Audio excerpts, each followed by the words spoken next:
Yan mo naman yung supply niya. Nilaro niya na. Hawak-hawak pa niya. Tingnan mo naman, oh. Marunong siya maghawak. Tingnan mo. Kukunin niya yan, tapos hawakan niya yan. Galing. Kasi ayaw niya pag may hinaano yan siya sa buhok niya, yung sinusuklay-suklay mo, kukunin niya yung suklay. Yan, tapos kagat-kagatin.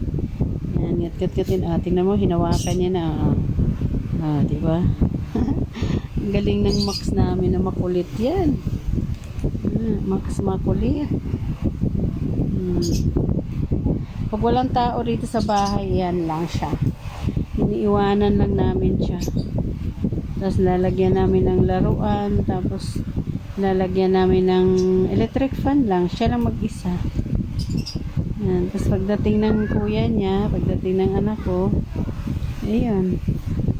Saka na lang siya may kasama. Anong oras siya iwanan ng daddy niya?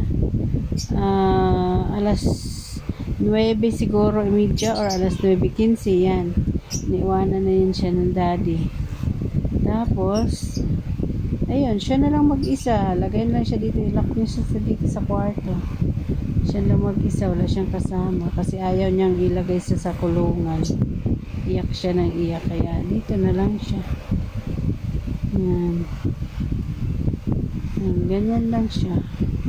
Ngayon, ngat-ngat siya na ngat-ngat kasi kinukuha niya yung supply niya. Kasi nilalaro niya. Yun lang. Ang aming Max. Tinawag galing ha. Hinahawakan niya lang.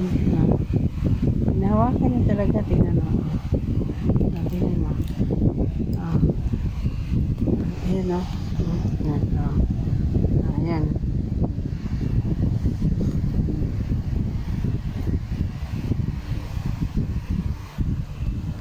Pag sinusuklayan mo, kinukuha niya yung suklay, tapos ngat-ngat-ngat-ngatin niya.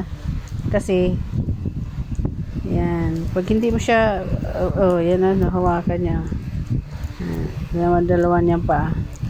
Nakahawak sa suklay. Nalalaglag, Tingnan mo. Ay, si Max. Si Max makulit, Talagang, inaano niya talaga yung suklay, Lalaro niya talaga.